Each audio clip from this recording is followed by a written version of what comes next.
taruh daun putih.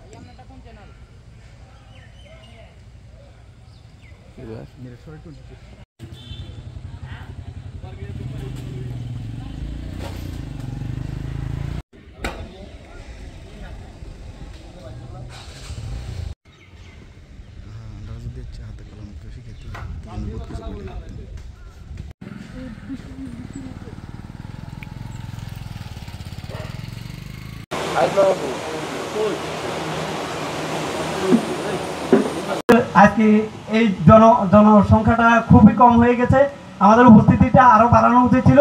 আমি আন্তরিকভাবে ম্যাডামের প্রতি সমস্যা নেই। আপনার কোনো সমস্যা আছে তো আর কি, পরে গেলে আমরা আমাদেরকে ফোন করে নিয়ে যেতে হয়।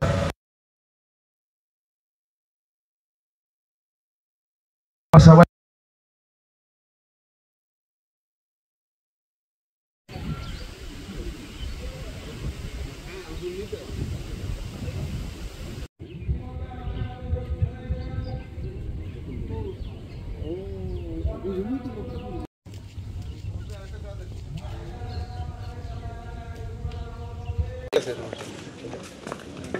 ইয়া যেন আসে ওটা সহ দূরিয়ে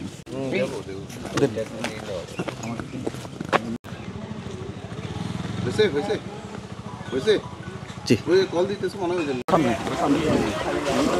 আরো সামনে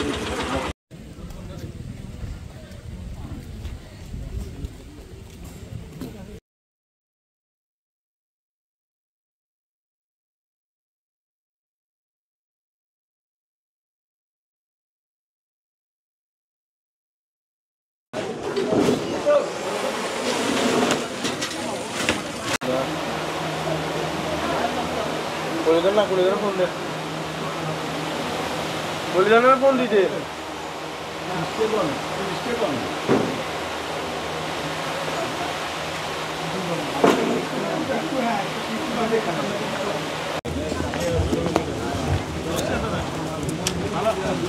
অনেকের মাধ্যমে মেসেজগুলো পৌঁছে যাবে। ধন্যবাদ সবাইকে।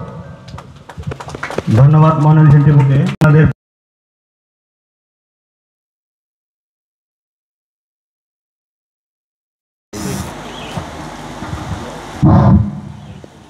সবার নেতৃবৃন্দ আসসালামু আলাইকুম।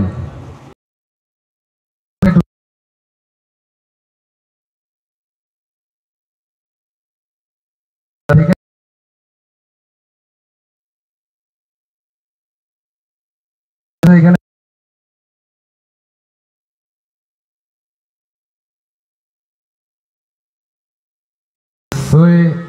ওরা কথা শোনে না, পরে আমরা 8 জন ছিলাম গাইড ওই জায়গায়। 8 জনের ভিতরে বিশদভাবে ছড়িয়ে পড়তো।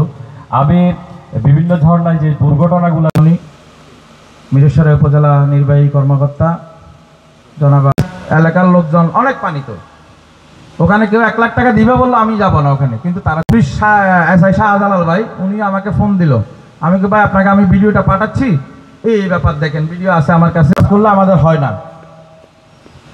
এটা যদি 5 বছর কোনো কোম্পানিকে দিয়ে দেওয়া, টুরিস্টকে আকর্ষণ করার চেষ্টা করি। টুরিস্ট আসবে এবং সবাই অমুক জায়গায় আমরা বারোডালা ঝর্ণাতে আমরা বা আমাদের বর্ষাকিয়া খোয়াছড়া ঝর্ণাতে আমরা গিয়েছিলাম। অত ধনীর ছেলে না বা ধনী লোক না, তারাও ওই যে বললাম পাহাড়ের ঝর্ণার ডাক শুনে চলে বা হঠকারিতার কারণে যদি উনি মূল্য কম বেশি বা ওনারা তো বুঝতে পারেন ব্যবহার যাতে না হয়, আমরা সবার সম্মিলিত প্রচেষ্টায় অথবা কমিটি গঠিত হবে, সেই কমিটি টিকিট বিক্রি করাটা বন্ধ রাখবেন।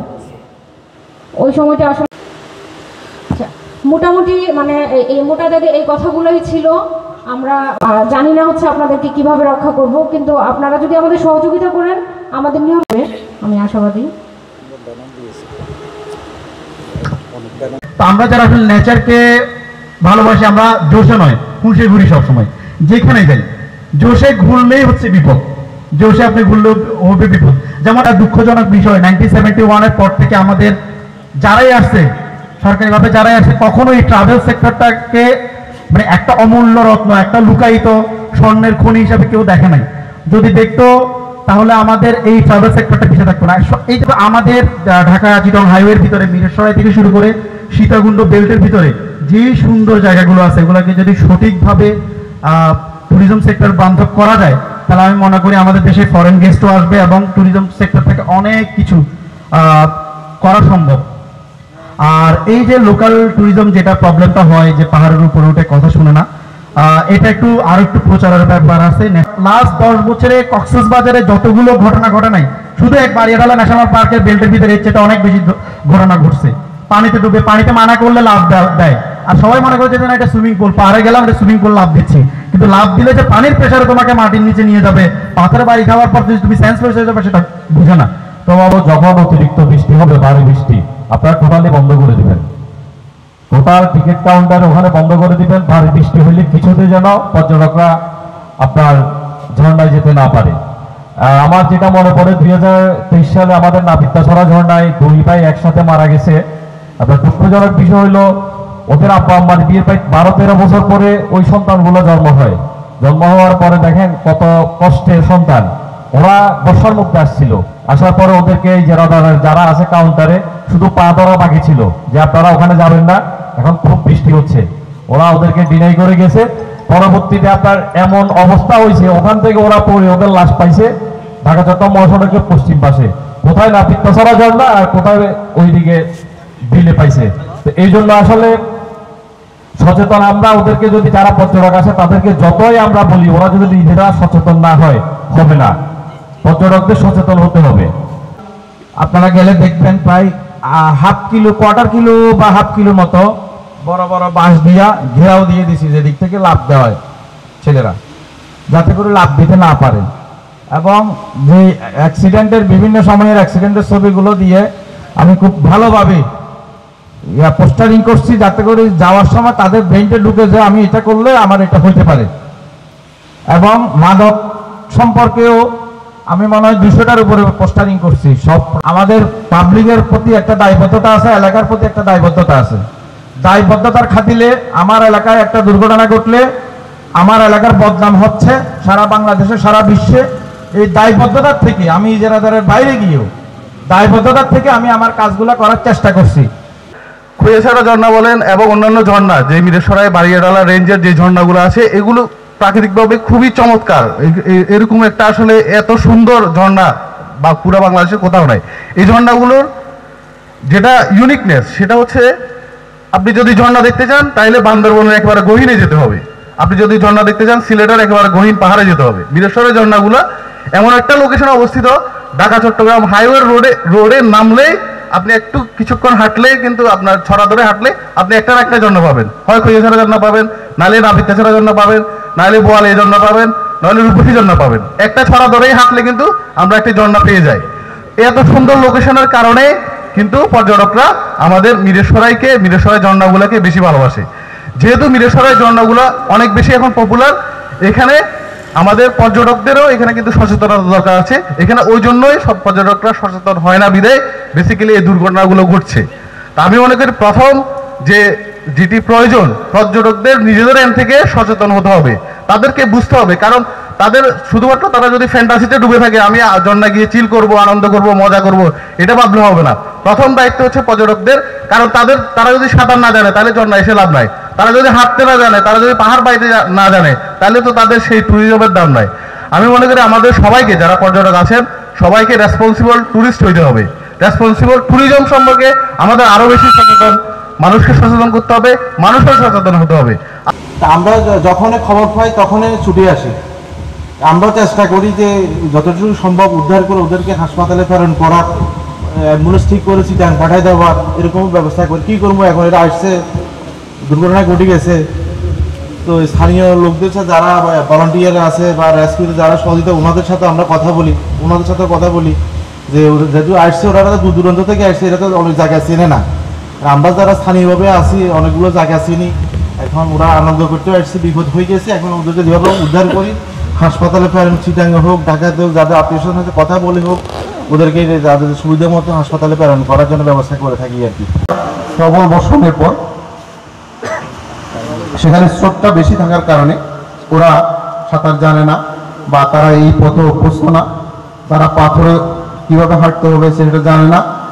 আমরা এখানেও সেভাবে শুরু করছেন যে এখানে যদি 7 জন যায় 7 জনের নাম থাকবে এবং অন্ততপক্ষে 3 লিটারের নাম্বারটা থাকবে। আমরা যেটা দেখছি যেটা হলো মনে করেন দেবতা কুম বা আরও বড় বড় যে এই কুমগুলো আছে বান্দরবানে, সেখানে যাওয়ার জন্য কি হয়, আগে থেকে অনলাইনে রেজিস্ট্রেশন করতে হয়, জাতীয় পরিচয়পত্র দিয়ে অথবা ড্রাইভিং লাইসেন্স দিয়ে অথবা পাসপোর্ট দিয়ে ওখানে রেজিস্ট্রেশন করতে হয়। রেজিস্ট্রেশন করার পর আগে তারা অনলাইনে সেটা পেয়ে যায় যে এতজন যাচ্ছে, তাদের মোবাইল নাম্বার সহ, তারপর সেটা সেখানে জমা দেন। ওখানে যারা দায়িত্বে আছেন জমা দেওয়ার পর তারপর সেখানে গাইড দিয়ে যান। একটা জিনিস যেটা আসছে, এখানে গাইড ছাড়া বাইরের লোককে এলাও করাটা ঠিক হবে না। ওই জন্য আসলে এখানে একটা যেটা বলছেন একটা সর্বদলীয় কমিটি যেটা বা রেস্কিউ টিম যেটার কথা বলছেন, সেটা আমার মনে হচ্ছে গঠন হবে। এটা গঠন করলে আমাদেরও লোক থাকবে। তারপরে ফায়ার সার্ভিস তো আসেনি, তারা অগ্রণী ভূমিকা পালন করেন সবসময়, সেখানে না, ওই জন্য ফায়ার সার্ভিসকে একটা নাম দেওয়া আছে কিনা, আপনাদের একটা নাম তো দেওয়া আছে লাইফ সেভিং ফোর্স, তাই না? ওই জন্য তাদেরকে বলা হয় লাইফ সেভিং ফোর্স। দেখেন আগুন লাগে সেখানে, আমরা অনেক দূরে থাকি আগুনের তাপ থেকে, কিন্তু সে আগুনের মধ্যে ওনারা চলে যান। যেমন এখানে মানুষ কুমে লাফ দিছে, সেখানে তাকে পাওয়া গেল না, সেখানে তারা ডুব দিচ্ছেন, তাদের কাছে তাদের ডুবুরিও আছে। ওই জন্যই সর্বক্ষেত্রে তারা লাইফকে সেভ করার চেষ্টা করে, ওই জন্য তারা লাইফ সেভিং ফোর্স। তো লাইফ সেভিং ফোর্স আছেই, শুধু লাইফ সেভিং ফোর্সের উপর আমরা ছেড়ে দিয়ে থাকলে হবে না, আমরা থাকবো সাথে আমাদের স্থানীয় যে ভলেন্টিয়াররা আছেন, আমাদের যে ব্লগার যারা আছেন, স্বেচ্ছাসেবক যারা আছেন এবং আরও অন্যান্য যারা আছেন, যারা আমাদের এই মিরসরাই না টোটাল বাংলাদেশের ট্যুরিজমটা নিয়ে ভাবেন, কিভাবে এই ট্যুরিজমের সেক্টরটাকে আরও উন্নত করা যায় এবং প্রচার করা যায়, বিদেশে বা অন্যান্য জায়গায় প্রচার করা যায়। এটা ব্র্যান্ডিংয়ের জন্য যারা কাজ করতেছেন আমাদের ব্লগার সহ, তারা আমরা আশা করতেছি সেই ব্র্যান্ডিংটা হয়ে গেলেই আমাদের এই ট্যুরিজম সেক্টর থেকে আগামীতে যেই লক্ষ্যমাত্রা নির্ধারণ করা হয়েছে অন্তত 4% জাতীয় অর্থনীতিতে আসার, সেটার জন্য সবাই কাজ করবেন। এবং ভারী বর্ষণে যেন প্রবেশ না করে, এটা আমাদের ব্যবসায়ী যারা আছেন, লোকাল টুরিস্ট গাইড আছেন, ওনাদের বক্তব্য দিয়ে যান। আমাদের এই যারা বলছেন ওনাদের কথা শুনে না, তো ওনারা বিভিন্ন এলাকা থেকে আসে, তারা আপনাদের অতিথি আপনারা যে অনুমোদন বলছেন তাদেরকে আপনাদের ছেলে পেলে আপনাদের অতিথি আত্মীয় স্বজন হিসেবে তাদের আপনারা গাইড করবেন, তাদের মিসবিহেভ করা যাবে না, আপনাদের দায়িত্ব আপনারা ফলো করেন। আমরা শুনছি, আমি বিভিন্ন শব্দ ভাষা এখানে আসছি, আপনারা নির্দেশ দিয়ে যান, কিন্তু তারা শুনে না। নিজের মৃত্যু ডেকে আনবো না, এই জায়গাটা আমাদেরকে সচেতন হতে হবে। নিষিদ্ধ এলাকায় বা জোনে প্রবেশ করা থেকে বিরত থাকবো, অবশ্যই সেটা থাকতে হবে, আমাদেরকে সেটা এনশিওর করতে হবে আমরা যারা দায়িত্বে আছি। আর দায়িত্বপ্রাপ্তদের পরামর্শ গ্রহণ বাধ্যতামূলক, টুরিস্ট গাইডের সহায়তা নিতে হবে। এর ব্যত্যয় যারা করবে তাদেরকে টিকিট দিতে আমি নিষেধ করব, কারণ আমার এলাকার আইন শৃঙ্খলা পরিস্থিতি থেকে শুরু করে দুর্ঘটনা রোধ করার দায়িত্ব যেমন আমাদের উপর বর্তায়, সেজন্য আমাদের কিছু নিয়ম নীতিও থাকবে, এর বাইরে যাওয়ার কোনো সুযোগ নেই। এটা মানতে হবে সকলকে। আমরা প্রতিকার করবো, কারণ দুর্ঘটনা একটা হয়ে গেল, একটা মানুষ মারা গেল, আটকে গেল, তখন ফায়ার সার্ভিস যাচ্ছে, এর আগে কিন্তু ফায়ার সার্ভিস কাজে নামবে না বা ওনাদের সেটা দায়িত্বের মধ্যেও পড়ে না। কিন্তু আমরা প্রতিকার না, এটাকে বলে প্রতিকার ব্যবস্থা, আমরা প্রতিরোধ করতে চাই। প্রতিরোধ করতে হলে আমাদের এই নির্দেশনাগুলো একদম মানে এটাকে কি বলে মানার আসলে বিকল্প না মানার কোনো সুযোগ নাই। অবশ্যই আমাদেরকে সেটা মানে নিশ্চিত করতে হবে। যারা টুরিস্ট আসবেন, আজকে হয়তো আমাদের এই মেসেজটা অনেক জায়গায় পৌঁছবে, আপনাদের কাছে আদেশ বলেন, নির্দেশনা বলেন অথবা অনুরোধ যেভাবেই নেন, আপনারা প্লিজ আমাদের যে গাইডলাইনগুলো আছে সেগুলো ফলো করে আমাদেরকে সহযোগিতা করবেন।